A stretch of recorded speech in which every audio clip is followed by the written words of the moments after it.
Happy Friday, everyone. Welcome to BRAP. I was going to do a BRAP. Actually, we were going to reschedule today's BRAP at 9 p.m. Eastern time, but then Logic reminded me, or actually mentioned to me that what's going on, the Ruham.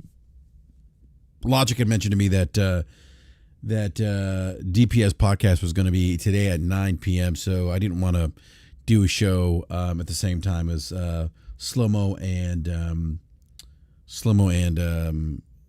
Gaming Forte. So I just figured, what the heck, I have some time right now to do a quick BRAP rant, if you will, of sorts on a Friday afternoon. So this is really last minute. So I was looking at my calendar. I was like, maybe I'll do it at 3:30. I'm like, I can't do that at 3:30. That's not a good time. So 2 o'clock was the best time that I could do this rant. So I'm doing it. So, well, not rant, but Friday show, which was to be Wednesday. And I had some scheduling conflicts on Wednesday. I am coaching, assistant coaching my son's basketball team. Is it Tyson fight tonight, OBJ? I thought it was tomorrow. I don't know. What time's that Tyson fight? OBJ, I'm going to watch the Tyson fight. When is Mike Tyson fighting? Let's see here.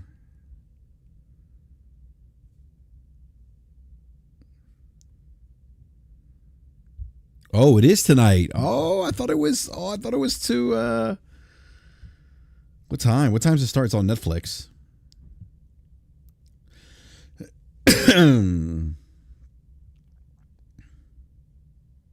What time is the fight at? 2 dudes pretending. It's at 8. I'm going to miss it. I'm going to miss the fight. All right, unless there's assuming there's an undercard, right?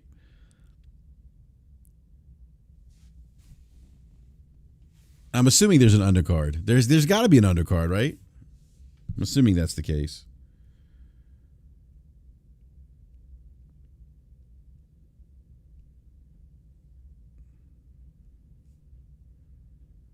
Let's see here. I'm looking up some additional info. Please hit that like button if you haven't done so already, by the way. Okay, yeah. So OBJ is saying there's probably an undercard. Yeah, I would imagine there's an undercard. It's at AT&T Bank Stadium. I gotta be honest, I'm getting tired of Elon Musk posting landings of the Starship booster rockets or whatever.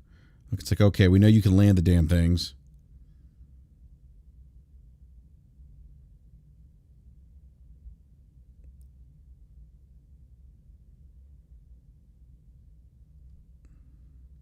Speaking of like Elon Musk, it looks like there's quite a lot of people leaving Twitter right now. It's not even like in the top 3 of social media apps now.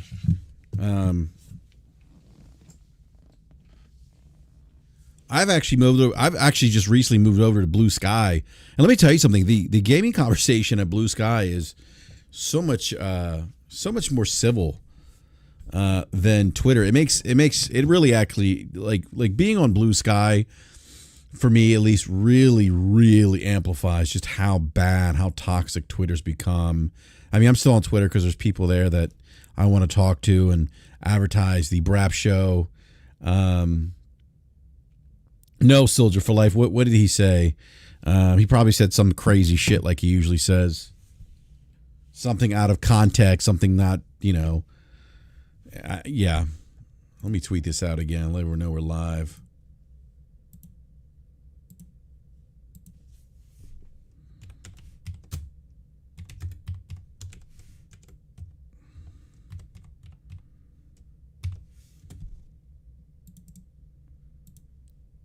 Let me sec here.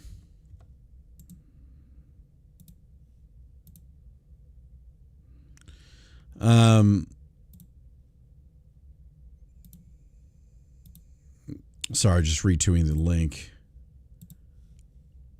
Yeah, so let me know what he said, Soldier Flight. But no, I mean, on all seriousness, I mean, it is it's really kind of Blue Sky. I mean, just the discourse around gaming is so much more different. Matt Piscatello's there. Matt left X or Twitter.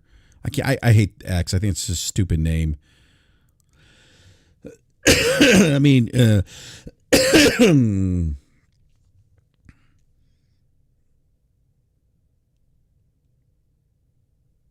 I mean, think about this. I mean, Twitter or tweeting, if you will, became a verb in the English language, and so what do we see? We're Xing. What the hell is that? I mean, I don't even understand. Hey, what's up, Capono? What's up, Ice Queen Gaming? I mean, like, what is that? I mean, like I think from a marketing perspective, it's brilliant. Tweet, it's a verb. You know, tweeting. You know, what do you do? X now? I don't know, Chrono Rig. I think it depends on what kind of tariffs are imposed. I mean, obviously, like if those are if there's tariffs that are imposed, I mean, you know, typically those costs are passed on to the consumer. And we had a great conversation with David Falke on last Friday night. We're discussing tariffs and how tariffs work. And by the way, just to clarify, we're not saying that tariffs that tariffs, generally speaking, are 100% bad. It's the implementation. Excuse me. It's how you. I'm still a little bit under the weather. It's how you implement those tariffs. That could determine whether or not they're actually bad. Some panic buying and do it yourself PC. Interesting. Can I play Xbox dishwasher if it has a screen? Yes, T-Rock. Apparently, you can. If you have a screen, look, I've been asking the same question, T-Rock. I have two screens, two LED screens in my Yukon Denali, and I've wondered. I've asked that question: are those Xboxes? Because hold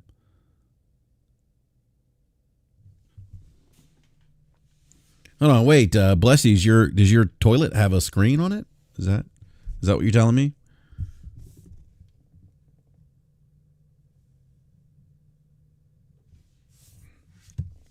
Is that what you're saying? You're saying that your toilet has a screen? Oh boy, you guys have some fancy toilets.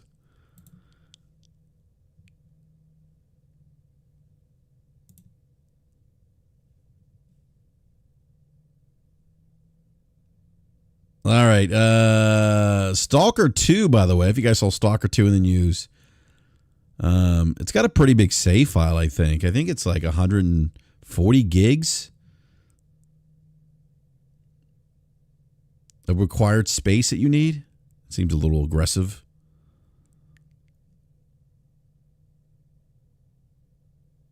But we did get some information regarding Stalker 2, the PC requirements as well. Has 4 tiers. You have the low settings, which gives you target resolution of 1080p, 13 FPS, and the developer's saying that CPU is Intel Core i7 7700K,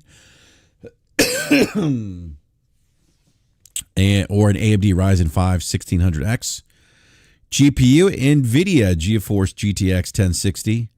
Or an AMD Radeon RX 580, 8GB, or Intel Arc A750. Minimum requirements for RAM for this low setting is 16GB dual channel. And then storage, you need 160 gigabytes of storage to store the game. It's quite a bit.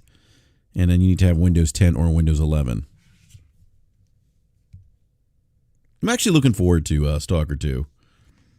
I know. Hamp said it's not a game that I would enjoy, but I seek to prove him wrong. By the way, the Shinge Megami Tensei 5 Vengeance demo is actually available on PS5 right now. PlayStation.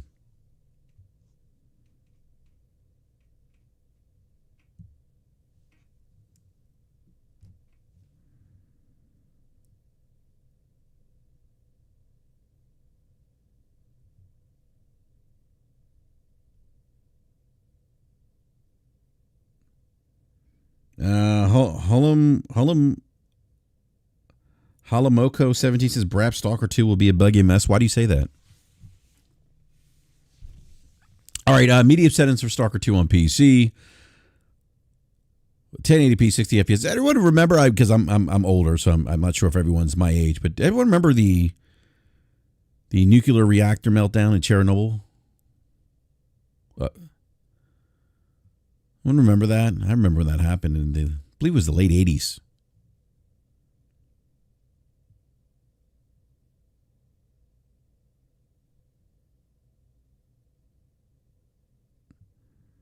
Yes, I am Latino.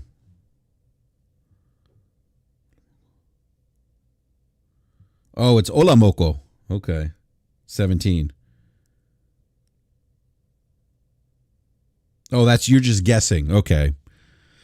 All right, medium settings, and this will give you 1080p, 60 FPS, Intel Core i7 9700K, AMD Ryzen 7 3700X, GPU, NVIDIA GeForce RTX 2070, or RTX 4060, AMD Radeon RX 5700 XT. Again, 16 memories. 16. The memory is going to be for the low, medium settings, the same 16 gigabyte.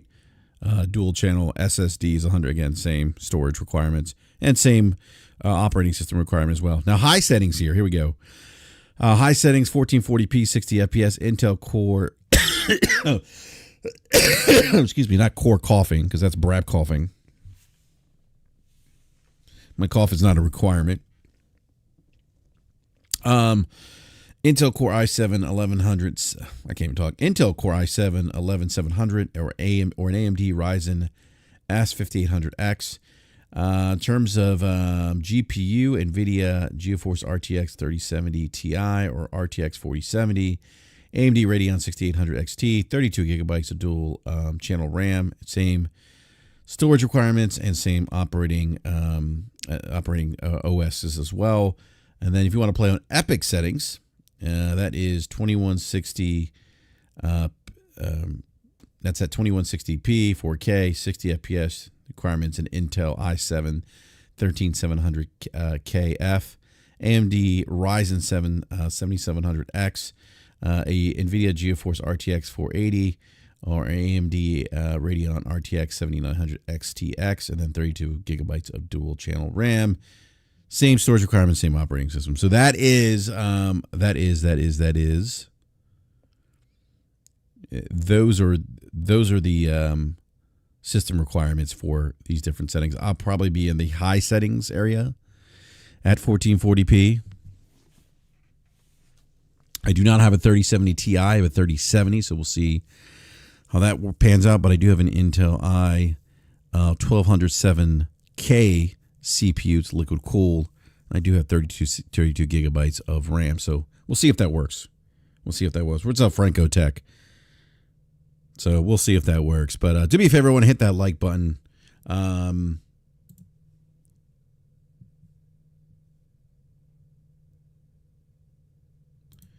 And also regarding Stalker 2, per PC Gamer had an article, came out 2 days ago. NVIDIA's Stalker 2 benchmark suggests it might be CPU limited, but DLSS 3 looks to make a world of difference at 4K. So obviously I have an RTX 3070. I'll be using DLSS, but I'll be playing it at the high settings.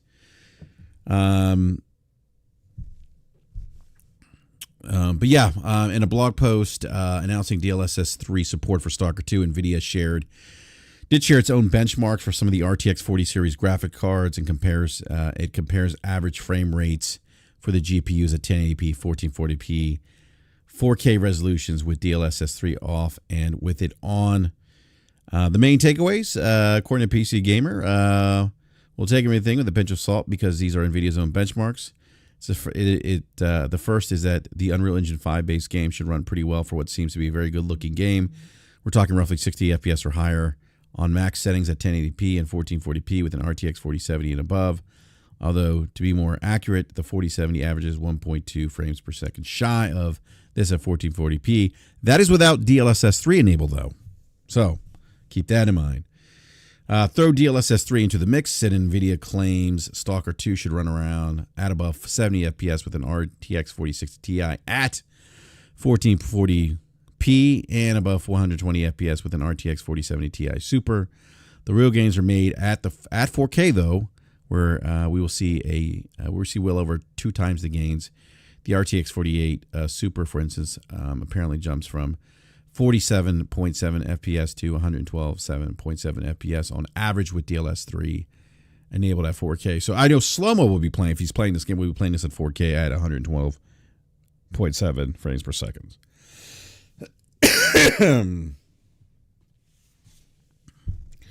What am I doing? Helldivers? I don't know. When are you guys playing again? You gotta let me know. My schedule's been so busy, T-Rock. Is Cuts playing? Are you guys... Eric Cuts for the win is asking. I mean, whenever. I mean, I say whenever, but just gotta let me know. Let me know ahead of time so I can figure out my schedule.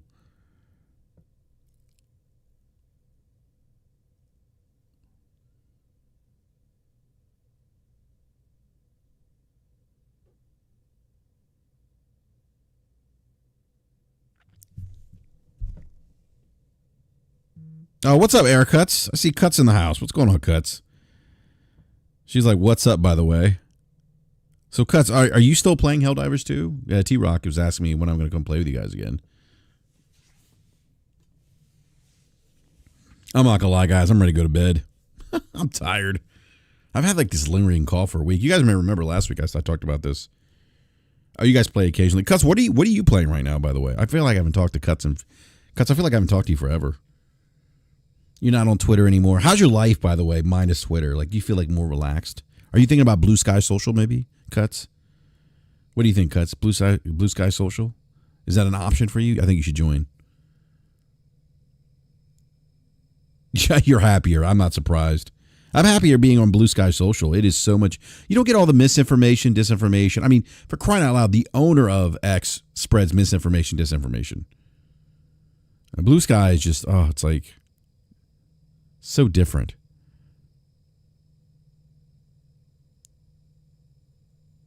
Playing Dragon Age Valgard, huh? All right, cool. We are going to get an announcement for game. We're going to get the Keeleys on Monday. The nominations for the different categories. And I'm going to speak to Game of the Year category because BRAP only plays bangers, according to some people here on the BRAP panel. What do you guys think? Does the Elden Ring DLC is that allowed to be a contender for Game of the Year?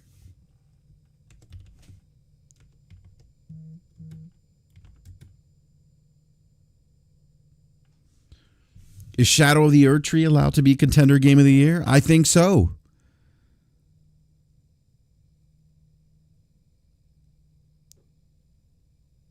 T-Rock says, I hope so. Cut says, I don't think they'll allow it. Hey, I say, why not? Why not let Shadow of the Erd Tree be? I mean, why can't it be? Is there a law in place? Is there a law in place that says DLC cannot be Game of the Year?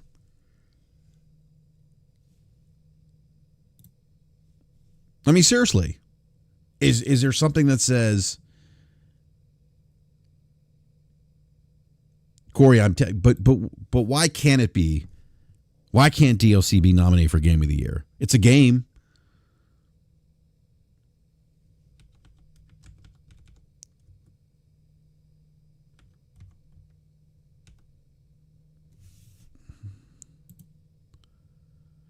I mean, like Shadow of the Erd Tree, at a minimum, I think, at a minimum is about 30 hours or so, right? And I think if you're like T-Rock who wants it 100% everything, you're probably looking at 50 plus hours. Is that right, T-Rock?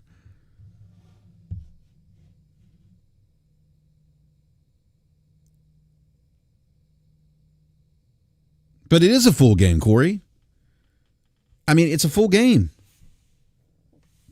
I mean, let me just play devil's advocate here. Corey, let's just say that the sequel to Elden Ring was Elden Ring Shadow of the Erd Tree, and it wasn't advertised as a DLC, and it's the same game. Would it be in consideration for Game of the Year? But Cuts aren't sequels, expansions.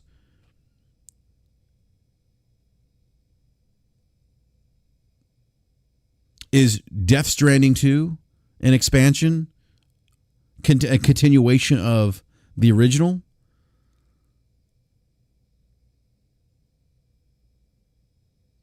Why aren't sequels expansions? What's the difference, Corey? I'm serious.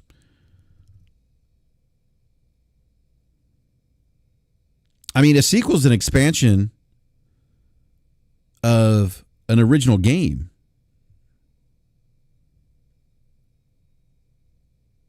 So for argument's sake, Corey, let's just say that the sequel to Elden Ring was Elden Ring Shadow of the Erdtree, right? Let's just say that. And let's just say it's the same content that's in the current DLC Shadow of the Erdtree.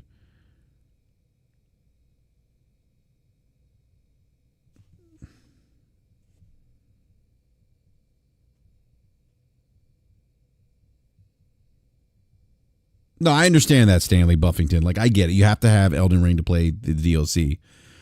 My point, though, is that it's still new content. A sequel is new content.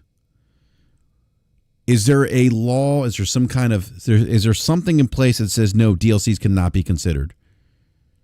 Why can't they be considered? I mean, if it's a continuation of a story, it's still a game, and it's still a good game, why can't it be nominated?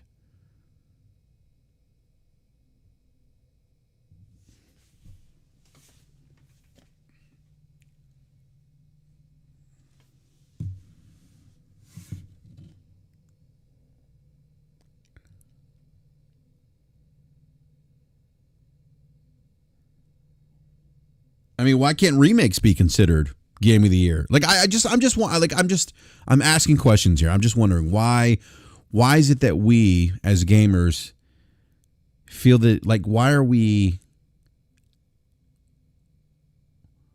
like, where does this come from that a DLC or a remake can't be game of the year? Why is that?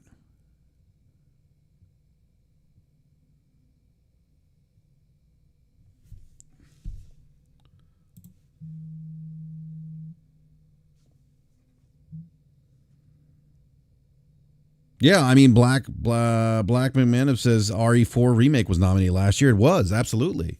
And people are upset. I'm like, why? It's still a game.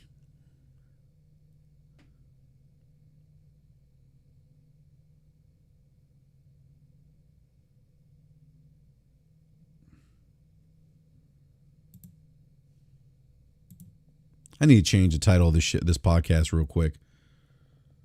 Give me a second here. It's got to tie into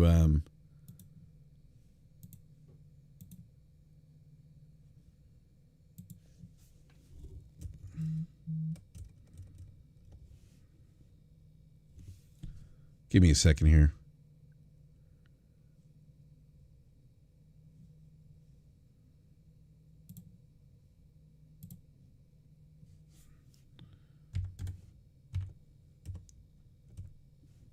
Da, da, da, da.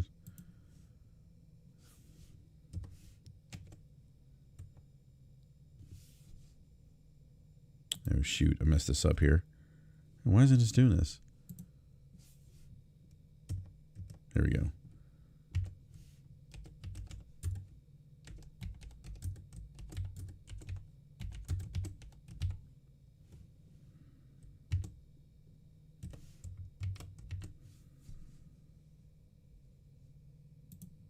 There we go. I had to change this real quick.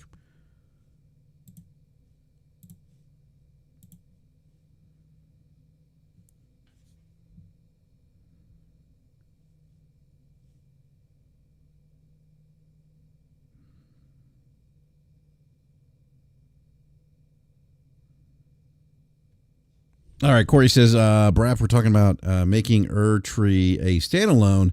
Then without the base game, I don't think it scores as high because it lacks a setup for a full game. Well, I mean, the setup would be the first game, Corey, right?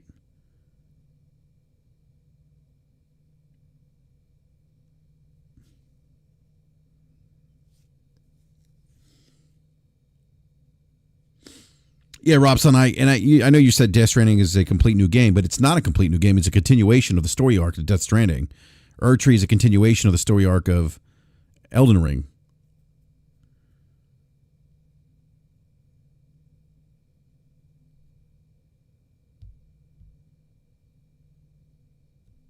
So I guess my question is, my other question would be, would everyone be upset if, or would people be upset if Shadow of the Erdtree was nominated?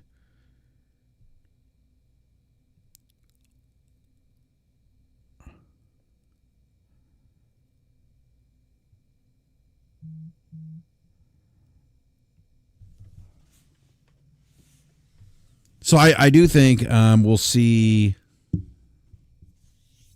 I think for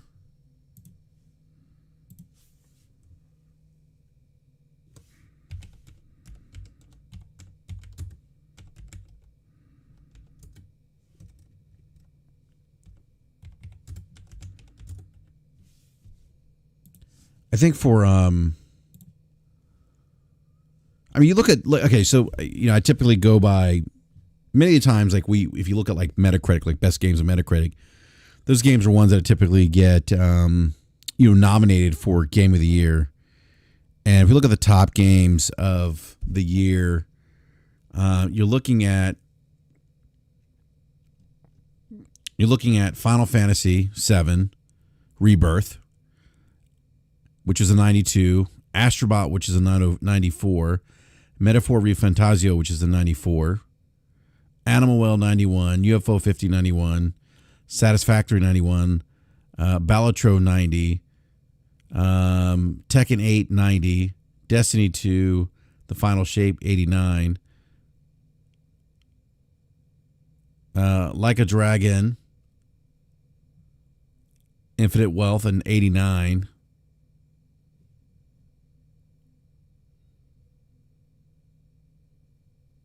I mean, these are going to be those are the top games right there of the year.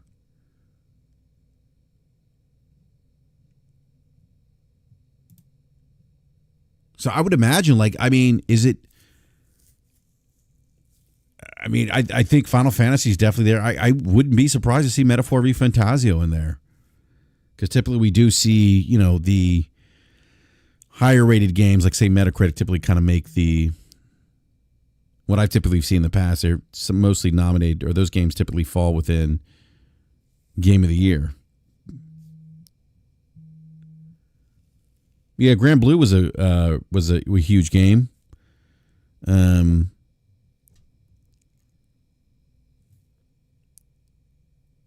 I don't know, guys. I think this might be the first year that we see a DLC be nominated for Game of the Year. Because according to Metacritic, and I'm not saying Metacritic is the end-all be-all and the ultimate predictor of the Game of the Year nominees, but we often do see the top-rated or highest-rated games of the year. Usually, the games that are nominated for Game of the Year, usually, not always, are more often than not the top-rated games of that year.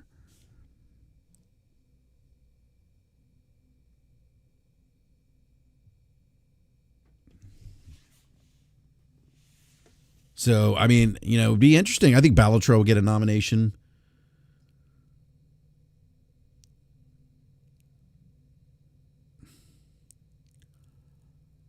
Destiny 2, the Destiny 2 DLC would get a nomination.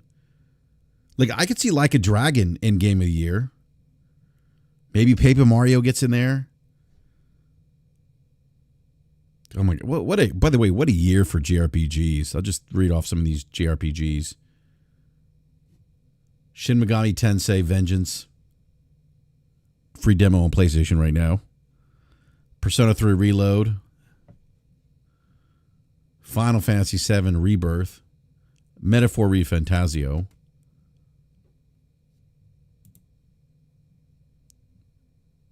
Unicorn Overlord. We talked about this on BRAP a couple weeks ago. Dragon's Dogma 2, does that get a nomination? Maybe.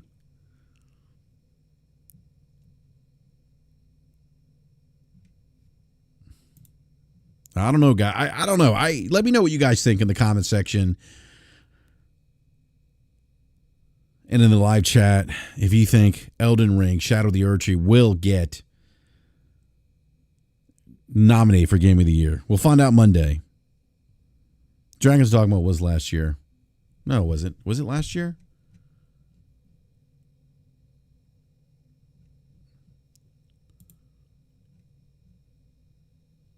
No, Dragon's Dogma 2 came out March of this year, 2024.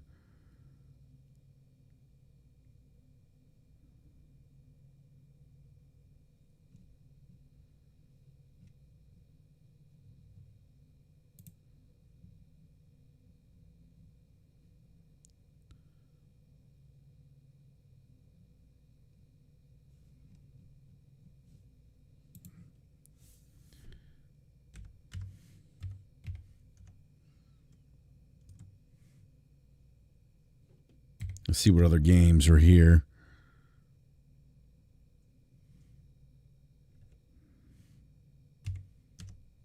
I mean, Black Myth could be another one.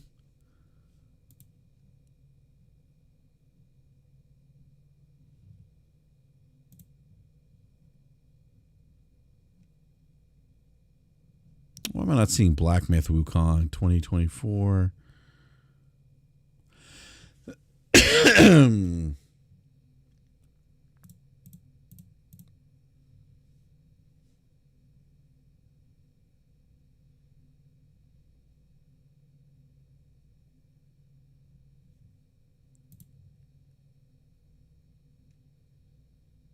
What was Black Myth Wukong? Let's see what.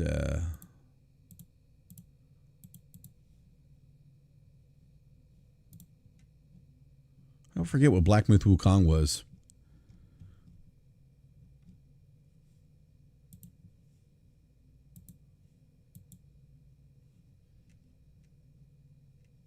Let's see something here real quick.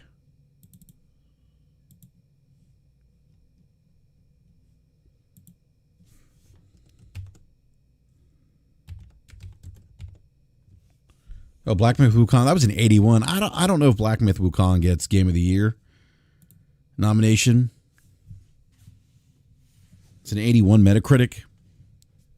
Maybe, but I definitely think I'm telling you guys, I wouldn't be surprised if we see Elden Ring: Shadow of the Erdtree. I think Astrobot will be in there. Metaphor ReFantazio will be there.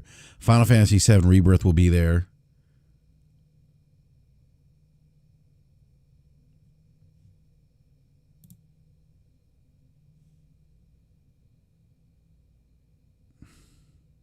Man, I am sleeping on that Castlevania Dominus collection that came out in August.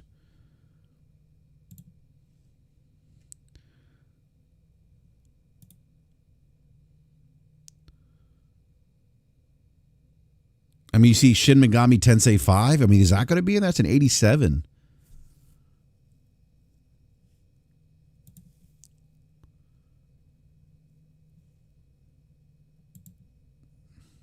It's an 87 on PlayStation 5, a 90 on PC, 92 on Xbox.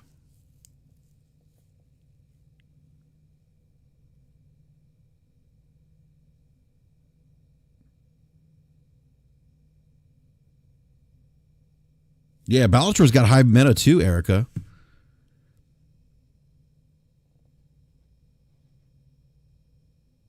Power World? I don't think Power World's going to be in the mix. Not for Game of the Year, I don't think. I could be wrong, though. Because, again, I mean, I think, I'm just... You have to pardon BRAP here. BRAP's a little bit older. I seem to remember last year and in previous years, and when we looked at the top highest rated Metacritic games, that those games... more often than not, were nominated for Game of the Year at the Keeleys.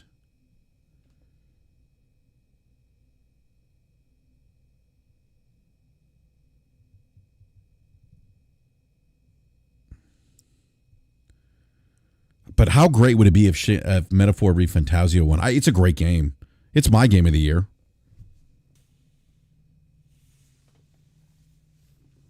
That's definitely my Game of the Year. Well, we're definitely going to have a lot to talk about on Monday. I may do a BRAP rant on Monday after the Keeleys announce the Game of the Year nominations. Or nominees, I should say.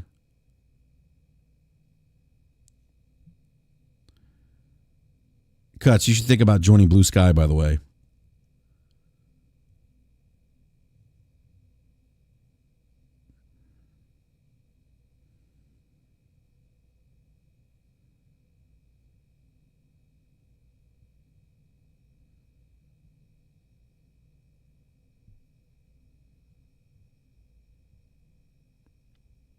All right, I'm trying to pull up some... here, Matt Piscatella, because Matt's no longer on X because the crazy fanboys chased him away. I don't blame him, though.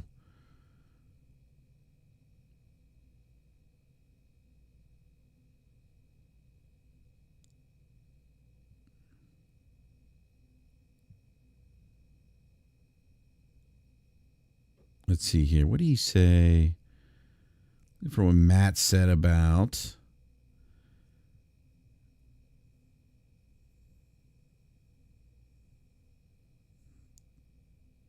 Let's see what Matt said about Call of Duty.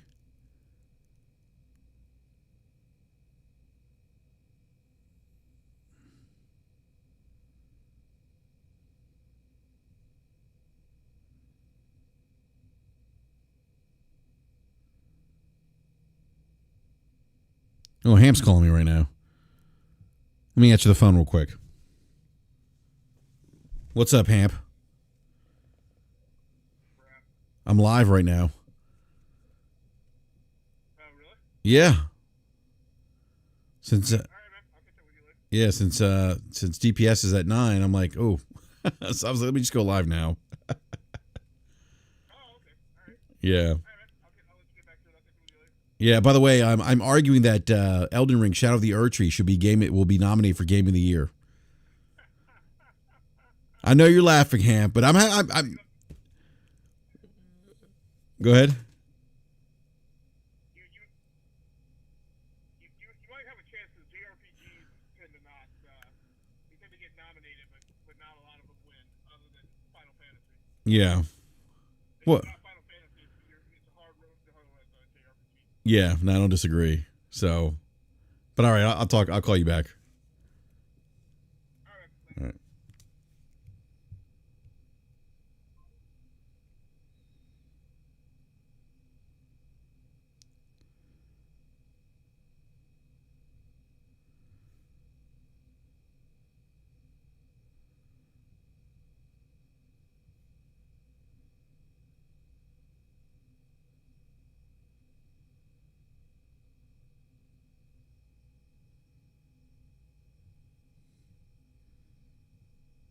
All right, sorry, that was Hamp. All right, I'm looking for this tweet. Matt Piscatella put out some information, not tweet. He had posted something on Blue Sky. Here we go. This regarding Call of Duty. I know Crossfire talked about this last night. I didn't get the chance to listen to the show, so I'm not sure exactly what they said. What's up, Cuts? Cuts says I feel like COD 6 could sneak in there, but COD typically not nominated for Game of the Year. Yeah, I don't think so, Cuts. I mean, it's only in the 85, 86 Metacritic. I mean, maybe it sneaks in there. I mean, look, I'm enjoying the campaign. By the way, I'm enjoying the campaign, Cuts. You know, it's a great popcorn. You know, like I call those popcorn type movies. You know, action packed. You enjoy them. You know, I'm really enjoying it. Maybe they throw Xbox a bone. Oh my gosh, Cuts.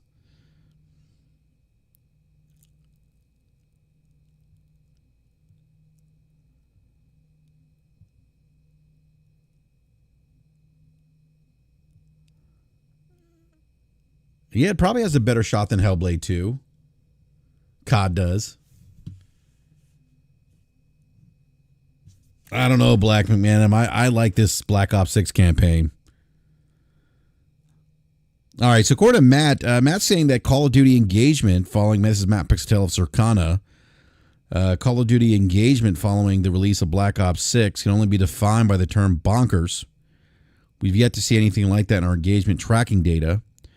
Call of Duty Black Ops 6 sales, excluding subs and add-on content, are also doing very well. He said he's gonna have more of that next week, next Friday. He said there's also been an ongoing debate about Game Pass and its impact on sales, and it's never been settled because it depends. Sometimes it helps sales, especially through word of mouth. Sometimes it hurts, but he said after 2 weeks, my take on this one is that it may not have helped, but it also sure didn't hurt. And then Matt goes on to say, I reserve the right to change his take, but so far I don't think what's happening with Black Ops 6 and Game Pass is going to settle the matter or even change everyone's mind on what they believe happens when a game is put on Game Pass. So we've got that going for us, which is nice. So that's what Matt's saying. And then there was some other information. Pull this up here.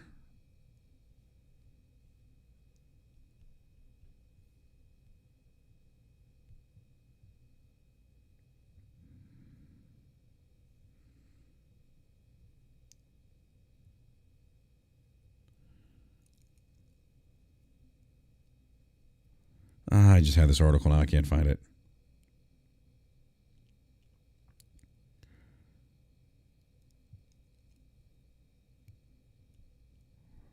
Oh, let me see this. Black Ops 6.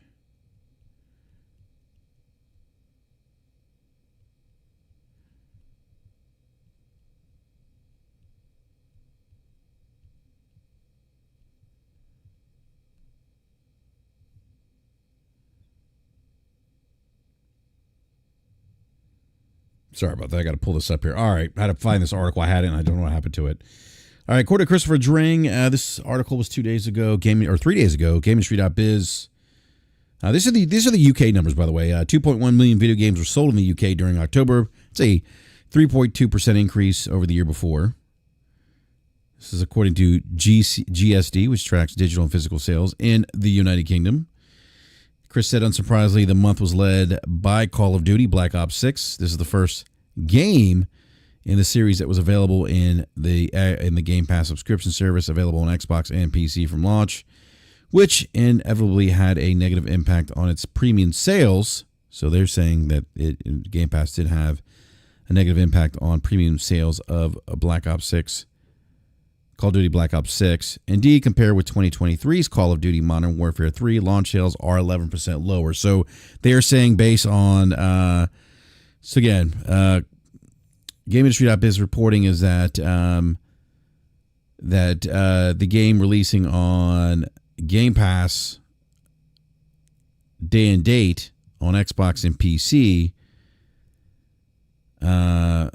that indeed, compared with 2023, last year's Call of Duty Modern Warfare 3, launch sales are 11% lower for Black Ops 6. He does go on to say, if we just focus on sales of the franchise on PlayStation platforms, PS4 and PS5, where Game Pass is not available, we can see that premium sales are up 24% year on year. So overall, it looks like a positive launch for the series this year. So yeah, I mean, even despite some cannibalization potentially with Game Pass, you see that on PlayStation, that the sales, premium sales, the launch day sales, that's what they mean by premium, are up 24% over last year's Modern Warfare 3 launch. So that's good. It's a good thing. Almost 75% of the game sales came on PlayStation platforms, with 15% on PC and just 11% on Xbox. So I want to reiterate that again. 75% in the UK, 75% of game sales of Call of Duty Black Ops 6 were on PlayStation, which, I mean, totally makes sense why this game wasn't going to be an exclusive on Xbox.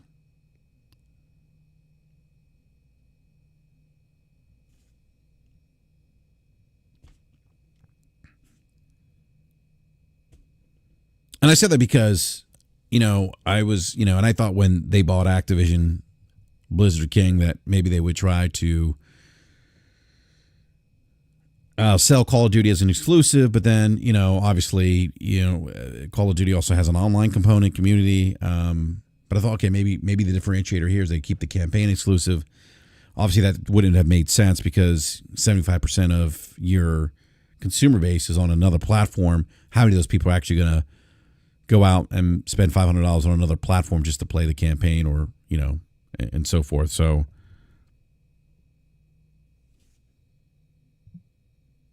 everyone thinks Astrobot's going to win the live chat. I've seen a couple of Astrobot for Game of the Year.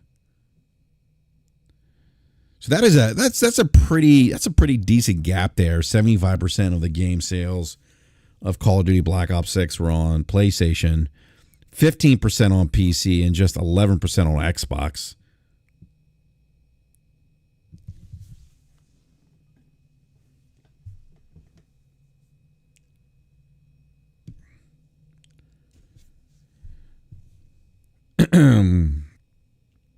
Going to be interesting to see what Circana reports. Sounds like, I think Circana, I'd have to go back and look at Matt here on Blue Sky. Yeah, so next Friday, Circana will have the U.S. numbers for October, and for the month of October, it tracks from October 6th to November 2nd.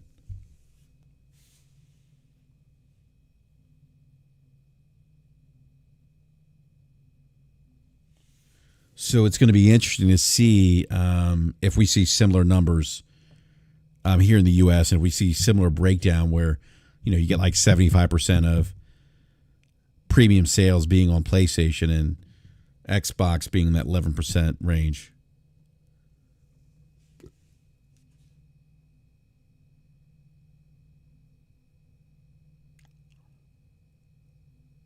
Well, I mean, cuts those characters in the community are going to say there's Keeley bias exists and all that other stuff, and they're going to peddle conspiracy theories.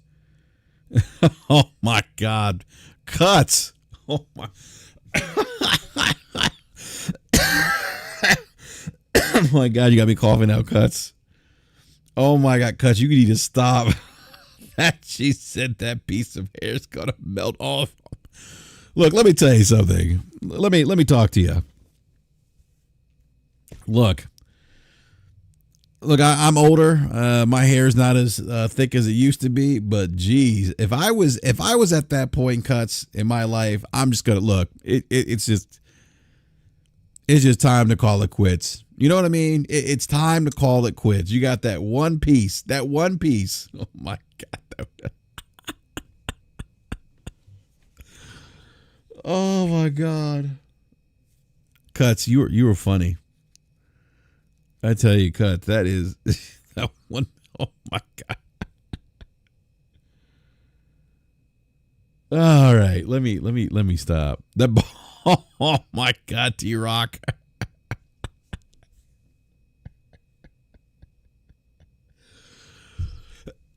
Oh my God. All right, let me stop.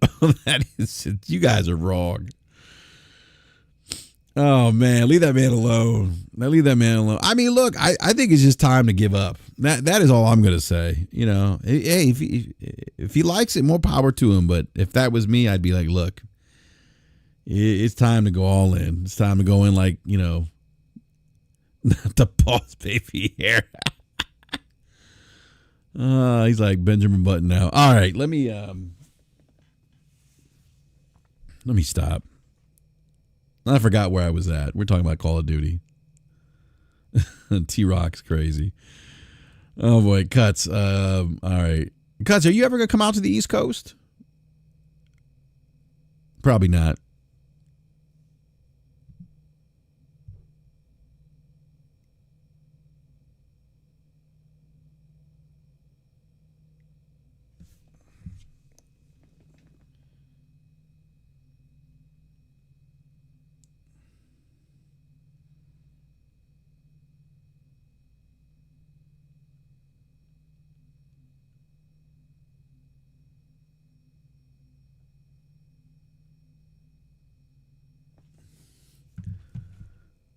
Yeah, no, I hear you. I hear you, Cuts. I hear you.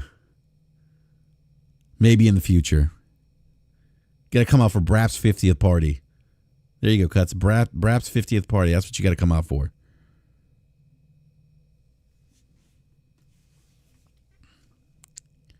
You, T-Rock, the hubby, you guys need to come out. I'll send the invite. I'll send the invite, Cuts. All right. I forgot what I was talking about now.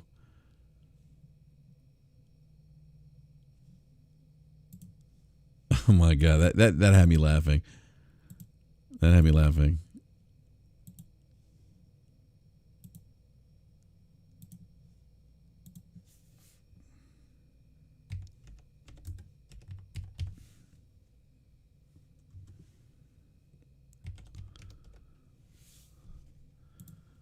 All right. All right. We do have a PlayStation 5 price cut just in time for the holidays, by the way. This came out 3 days ago. Sony published a marketing trailer for Play. This is a good. Why am I reading? This is Here we go. The PS5 Slim is going to be reduced price drop on sale until December 24th. That's Christmas Eve to $380. Now, the console used to cost $400. Sony raised the Slim to $450, bringing it down to $380 for the holidays. Now, Microsoft's already slashed the price of the Xbox Series X by $50 for the holiday. So this tis the season to be buying consoles if you're in the market for a console.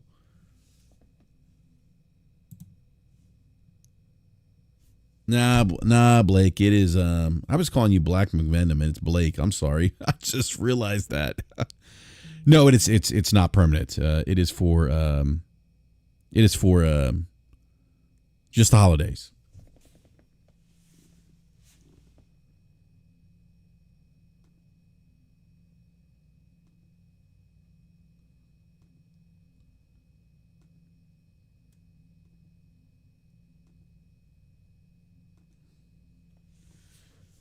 All right. I do want to. So, Phil Spencer did an interview. By the way, like I saw pictures of Phil Spencer.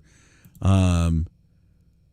didn't look like he was doing well. Like people were commenting like how he looks. Like he's looks like skinny, and he is. People were like speculating what if he's sick. What's up, True to Serum?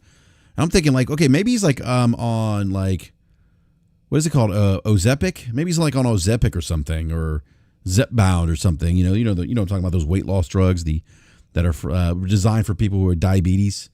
I think maybe that's the case. Hopefully he's not sick, but he did look a little thin. And I saw some people post pictures of Phil Spencer.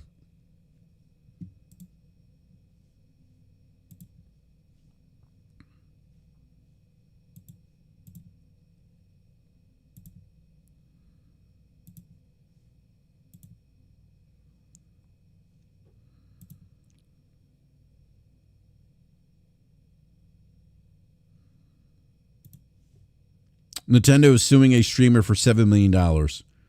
I am not surprised there, Corey. That's Nintendo. That's what they do. Nintendo's got this like mess with the bull, you get the horns type mentality. Oh, come on, T-Rock. Come on, man. Leave that man alone. T-Rock's being messy right now. T-Rock's being messy.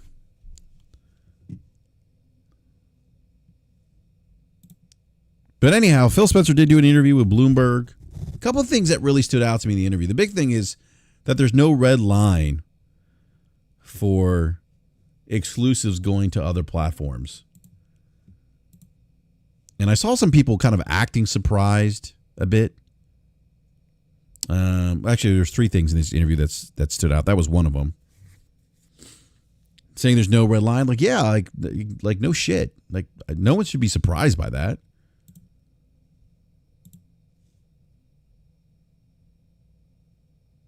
I mean, no one should be surprised because, again, I guess it goes back to the messaging, remember the February business update earlier this year, and then, and then what we saw with, then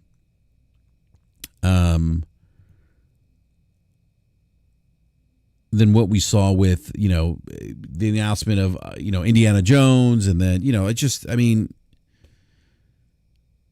the dynamics have changed. We talked about it. I'm not going to, I'm not going to get into the pivot and why they pivoted. We've talked about that extensively here on this show.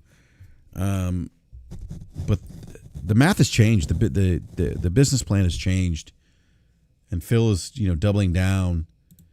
In this interview that he's like for Xbox, for the legacy of Xbox for him, and how the brand is going to evolve.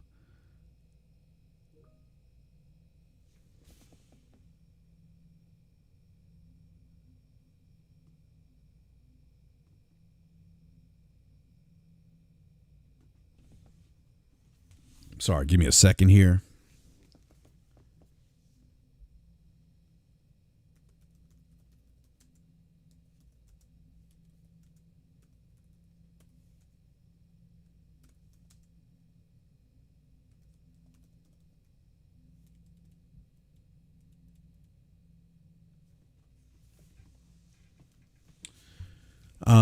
And Xbox cloud gaming is kind of at the heart of evolving the future of the brand. Talked about the DNA of Xbox needing to remain more than just a streaming service, software library. But I think the expansion is getting their content everywhere. Again, we talk about, they are, they are now their DNA, the Xbox DNA, and what they're doing is really in line with just Microsoft as a software as a services company. You know, we're going to bring our software to the client, to the customer, no matter where they are. I mean, that's why you hear Sarah Bond, every screen's an Xbox. I mean, that is the Microsoft way of thinking.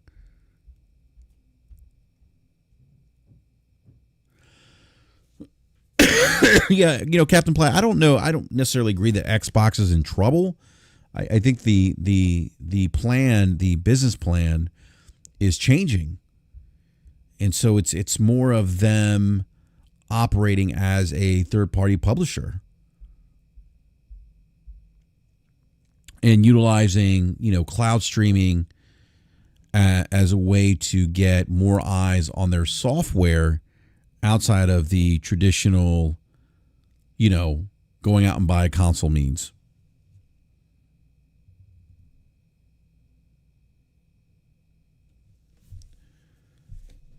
But there's no red line around, you know, first party games. I mean, that is not, I think it may have been Mag who had mentioned that he had heard that the next Halo game will be, in fact, be on PlayStation 5. Gears E-Day will be on PlayStation 5.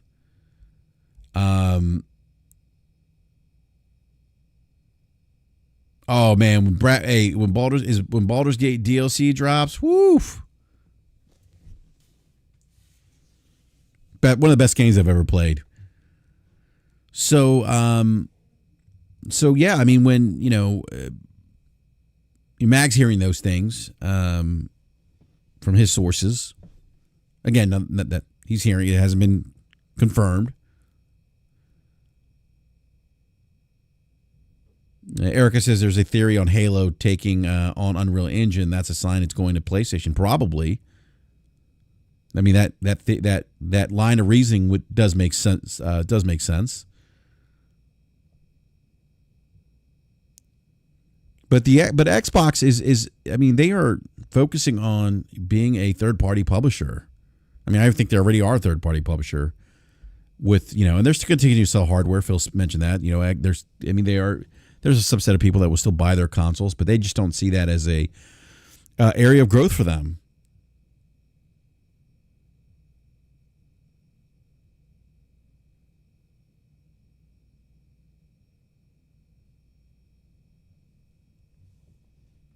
Just an area of growth. It just isn't an area of growth for them. They're not seeing the growth that they would want. That's why they've pivoted.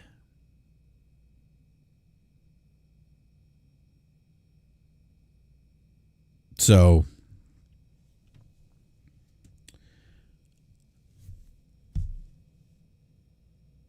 the other thing that stood out to me too was Phil mentioning that a handheld is years away, years off. I know a lot of people have wanted them to do a handheld. I thought that kind of makes sense, considering, you know, gaming on the go, cloud, stuff like that.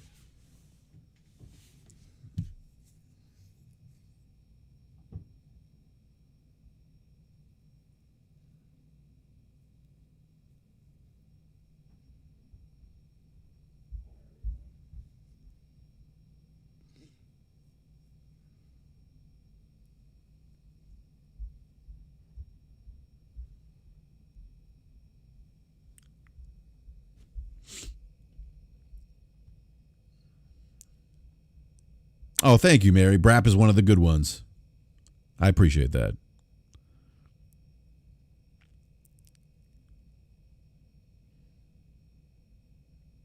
I mean, Trippy says, Phil said, if we lose our way with Halo, we lose our way with Xbox. I mean, look, and that is the messaging that has come.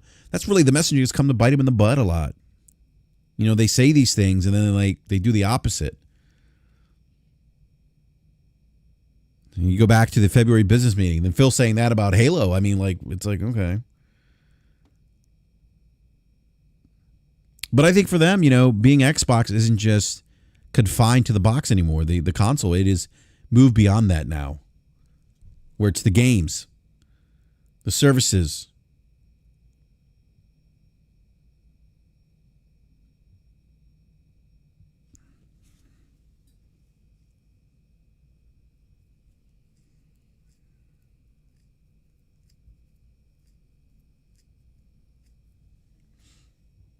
What else did he? The other thing that he said that stood out to me in the interview was that when he says we're trying to expand, what does an Xbox mean? He says, I want Xbox to be something 20 years from now. I think in order for Xbox to be vibrant, be successful, it needs to be about multiple pieces of hardware. So to me, that is, when he says multiple pieces of hardware, I don't interpret that as like Xbox consoles, handhelds. I mean, I think that's part of it. But I think multiple pieces of hardware means on multiple platforms, other rival platforms, other devices like the Fire Stick, cell phones. That is Xbox. That is what it means to be Xbox. That Xbox is everywhere. It's not defined to this walled garden.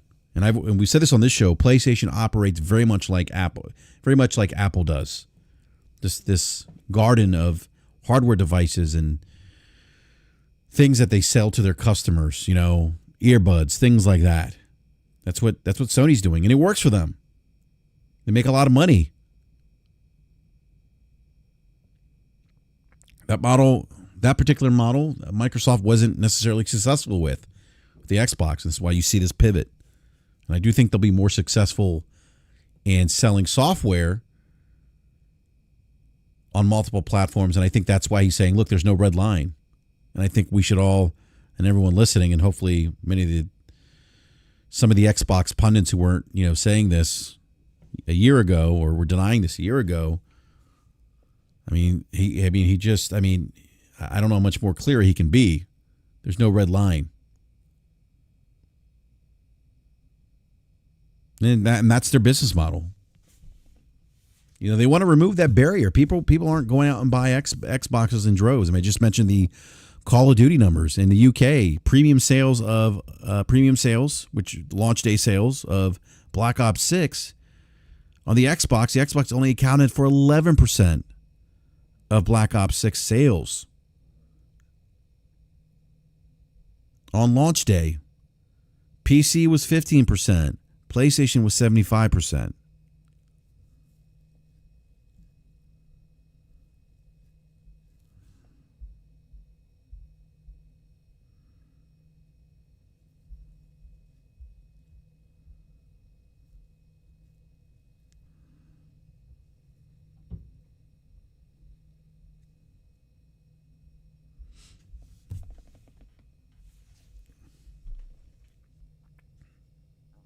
What's going on? And Nate says they wanted to pull the Microsoft N365 of Xbox. The problem is they can't put Game Pass on PlayStation or Nintendo, so they got to cough up games. Yeah, I mean that's I think it's a great point. They got to put those games on other platforms. It makes sense. You sell those games. I mean, why not put Halo on PlayStation? Because it's never been there. It would sell probably. It may sell even more.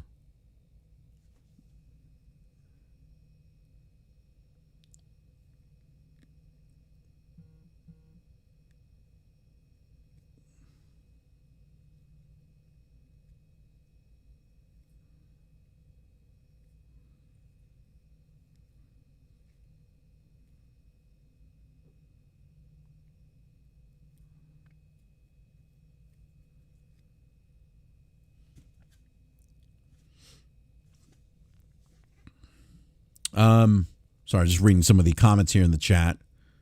By the way, hit that like button, everyone, if you haven't done so. Appreciate the support as always.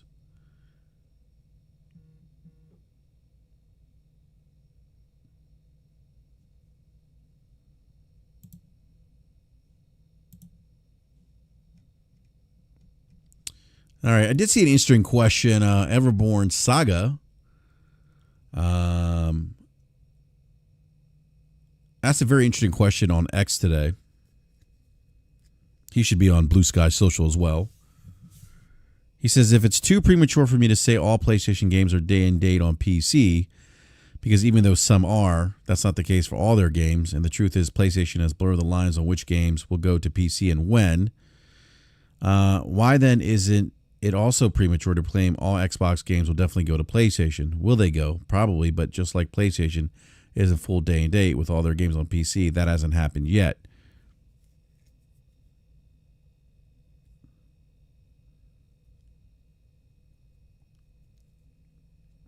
I think the difference is that we have seen Xbox in their messaging and Xbox's strategy over the last decade continually pivot, evolve.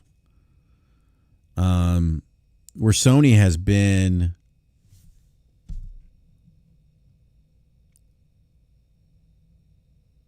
Sony on different occasions has said they value the console first, that the console is the center of their ecosystem. And from the console, everything else, branches out, right? And that hasn't been the messaging for Xbox. I'm not saying that PlayStation will never put their games day and date, right? Because who knows? I mean, maybe that changes. Maybe there's a period in history or in the future where they need to do that because it makes financial sense for them to do it because their business is suffering. Their core business is suffering. And that hardware model doesn't make sense for their core business. Then maybe they do that. But as it stands today, and to Nate's point, no one said all games will go to PlayStation. We were just going based on what Phil said. And that's exactly the point.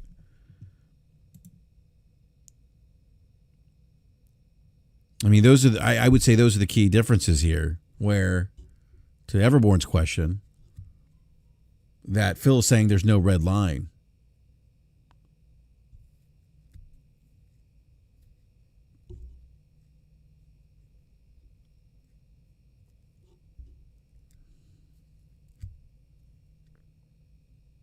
And again, I'm not saying that things won't ever change at PlayStation. No one knows. Who knows? Maybe them going day on date PC, maybe that makes sense for them.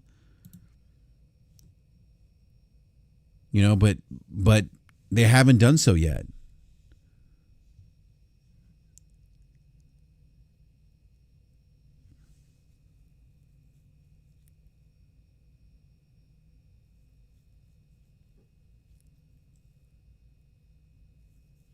Corey's doubling down. So I'm going to say there's no earth where Sony will put their games day and date on PC and still make a console. I hear you, but I don't agree with that.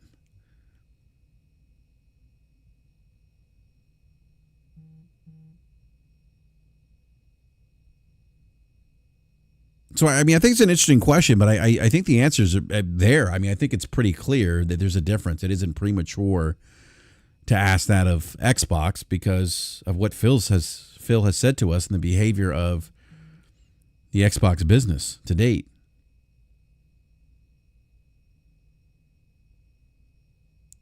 And I'm not saying Everborn's doing this, but I think some of the community often want PlayStation to follow the lead of Xbox to somehow validate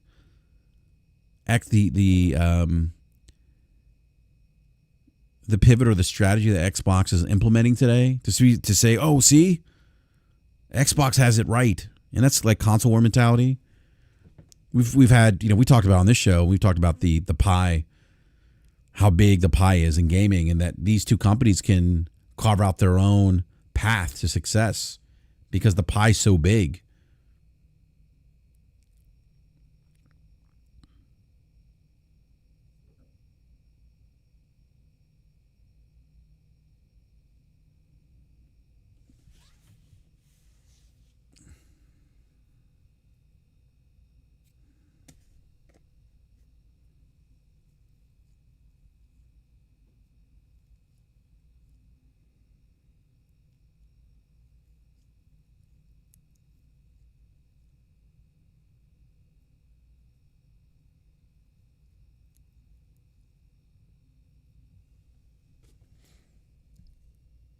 And there's, and I think we've talked about the business case for why Sony often kind of delays the release of their games to PC because their games sell very well on console.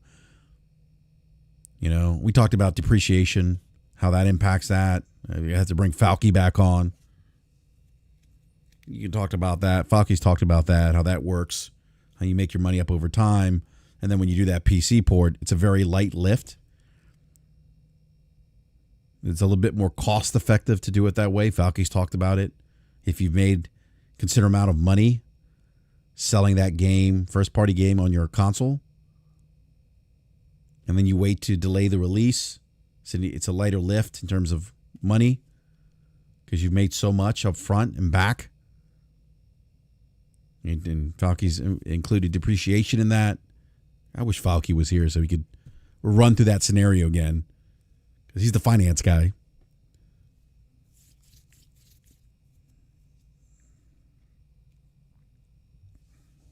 So, yeah, look, they're just like I said. They are two different companies now. They are moving in different directions, and that's fine.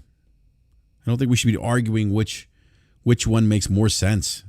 Whatever one makes more sense. Whatever strategy makes sense is that to me that question is most important to the company that is implementing that particular strategy based on where they are in the marketplace.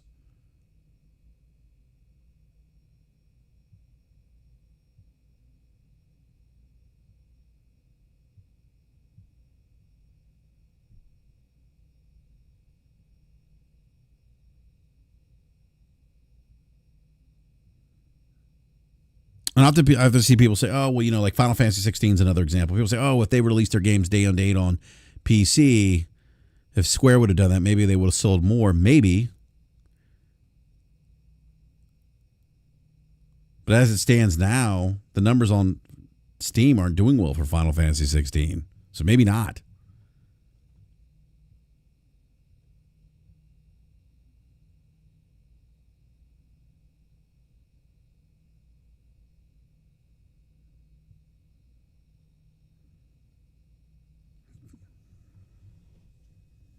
But yeah, nevertheless, interesting question.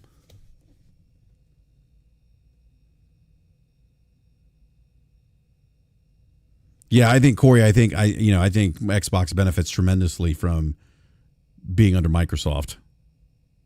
I think if it was another company, they would have been out of the hardware business already. Is Indy going to do well? Indiana Jones? I don't know. I hope so. I hope it's a good game. I did see the trailer for it, the footage. South of Midnight, the behind the scenes documentary looked really interesting too. But I'm a fan of Indiana Jones. Nostalgia there. So for nostalgic reasons, I'm a fan of the franchise. I hope the game does well.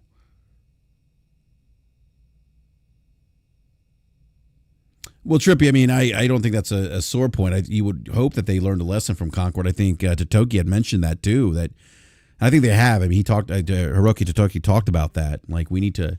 There's lessons learned there in terms of testing and things like that, and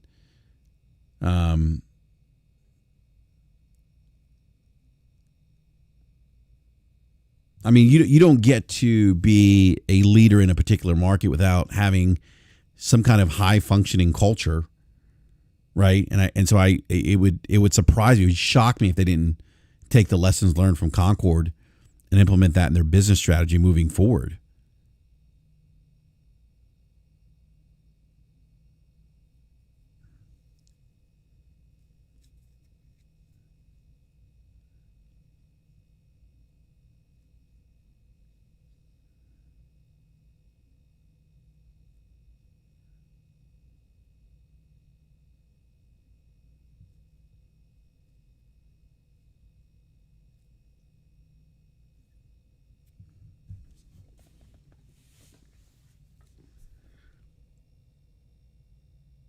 And that's the other thing, Nate. You talk about like PC, Nate. I often feel like, and I wish Logic was here, or you were here, Nate, because you could speak to this too, because you play on PC. But I feel like the consumer base is a bit different on PC, and I'm just basing that on like the top like played games that I see on Steam.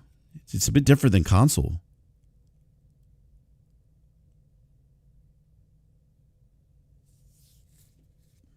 So maybe a game like Final Fantasy 16, I'd have to go back and pull the thread on the other Final Fantasy games that are on Steam or on on Steam on PC.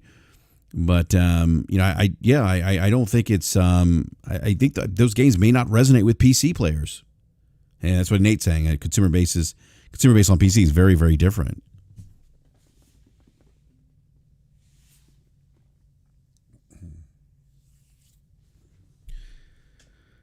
All right, everyone, please hit that like button if you haven't done so already. Consider subscribing, hitting the bell notification so you're alerted when we go live. After this news, I expect a lot more third-party devs to skip the Xbox console. Maybe not.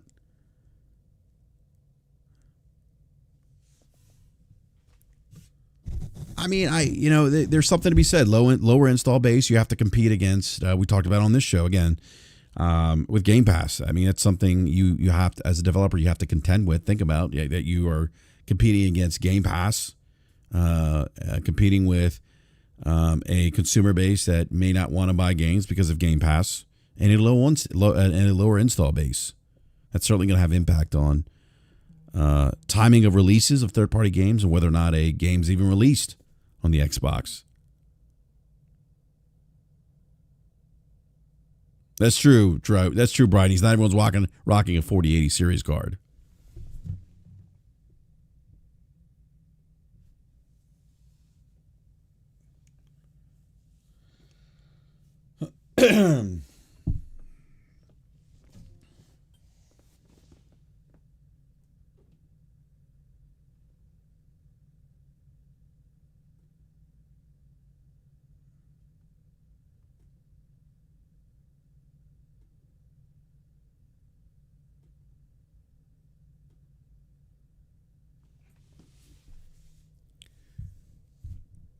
People double dipping is just absolute win for them from a revenue standpoint. Releasing first party games, though, would be a mistake. 100% of a sale versus 70%. I don't, and that's the other thing. I mean, and when we had Falky on, Falky talked about that dynamic of being able to sell, like 20 million, 25 million copies of a first party game, or 10 million plus copies of a first party game on your platform. You get 100% of that, and then over the course of time, you factor in depreciation, and it's just it's just an easier lift. It's a bit more cost effective to kick that can down the road and do PC. It's more money up front when you're doing that you're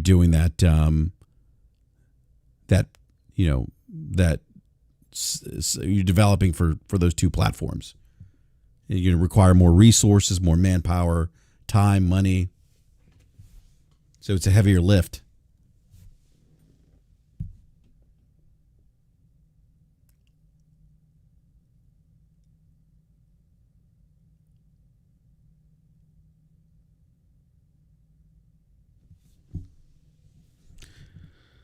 All right, everyone. So that is what I have today in terms of topics and conversation on BRAP.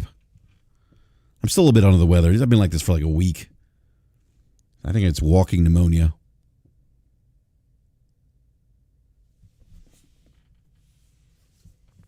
But yeah, no, I want to thank everyone for hanging out with me live. This is very impromptu, by the way. I think I put out the tweet like 20 minutes before I actually went live. So I want to thank everyone for coming by and hanging out with me this afternoon. Again, was going to do a BRAP this evening. Logic was going to join me, or Game Logic, also known as Hamp. He was going to join me, but DPS is going to be live tonight at 9 o'clock, so I didn't want to go live at the same time as those guys. And so definitely check out Slow-Mo and Forte at 9 p.m. tonight. Maybe while you're watching the Mike Tyson fight. I'll be amazed if Mike Tyson beats Logan Paul.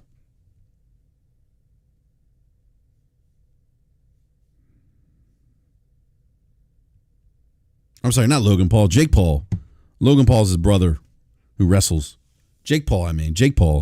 You think so? You think so, Jason? I don't know, man. I mean, Mike Tyson looks like he's in great shape. Oh, Cuts, you're going to stream it tonight on Discord? Okay. Yeah, if I can, I'll hop in the Discord and watch the fight with you guys. I don't know if I'll be around. I have to take my son to a birthday party today. But I'll let you know. Cuts.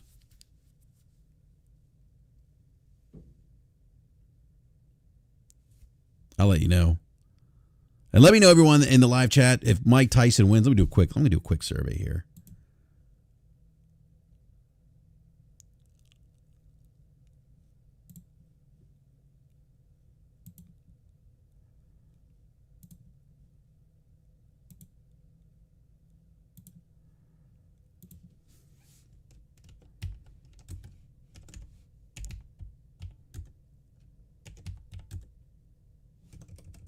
Do this quick poll.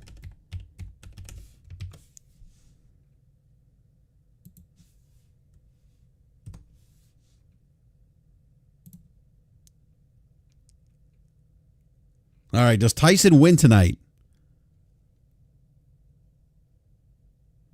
Wow, I already got 67% of the people have said yes. Swagback is like, oof, I mean, I don't know. 80% of people are saying that Mike Tyson's going to win. You're saying Paul wins if he goes the distance. Yeah, I could see that, Cuts. I think, he's younger. You'd imagine he's probably in better.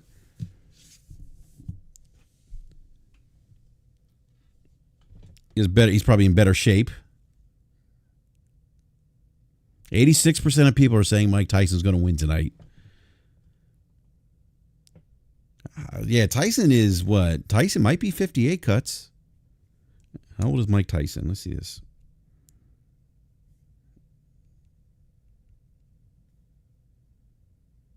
Mike Tyson is 58 years old.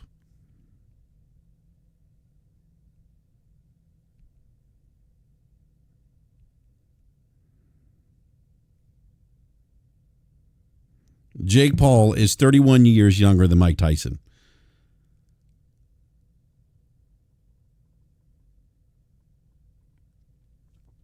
Jake Paul should have better stamina than Mike Tyson.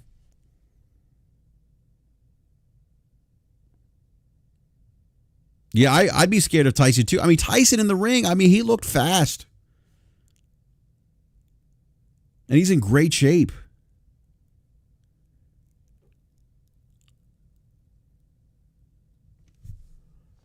Wow, 82% of respondents have Mike Tyson winning tonight's fight over Jake Paul, who's 31 years younger than Mike Tyson. It's going to be interesting. 17% of respondents. Oh, I'm sorry. Yes, 17%. Oh, no. 15% of respondents have said no, Mike Tyson will not win. Now it's 14%. So now 86% of respondents are saying Mike Tyson will win tonight. So there we have it. 85% of people say Mike Tyson's going to win. 14% are saying he's not going to win. Tyson it is. That's what Mary Wilcox said.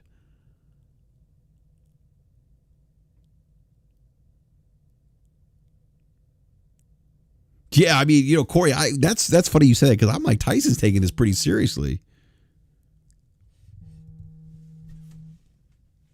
Tyson doesn't look like he's messing around. But we'll find out tonight. So I'm going to hopefully I get back in time to watch that fight. So, but everyone, thank you so much for watching this BRAP. I really appreciate it so much considering it was a very last minute. Put out the notification 20 minutes prior. So I really do appreciate the support as always. And then do me a favor. Let me know in the comments section below what you thought about today's conversation about what Phil Spencer said regarding what does an Xbox mean. And if you want to comment on the Mike Tyson, Jake Paul fight, please feel free to do so. And let me know what you think about the PlayStation 5 price drop as well. But everyone, have a great weekend. I may do another BRAP rant this weekend. So, if you're not following me on X, give me a follow, BRAP_podcast. And I'm also on Blue Sky, which you should be on Blue Sky as well, so long as you're not a console warrior. If you're a console warrior, please don't go to Blue Sky. We have a peaceful situation there. But you can find me on Blue Sky. It's at BRAP-7. Or just type in BRAP. You could probably find me that way. And Blue Sky Social. Follow me there as well. I tend to spend more time on Blue Sky Social. It's so nice. But anyhow, everyone have a great weekend. I will catch you next time. Thank you so much for watching the show. Please hit that like button. Subscribe. Hit the bell notification. Do all the YouTube stuff. We'll catch you next time.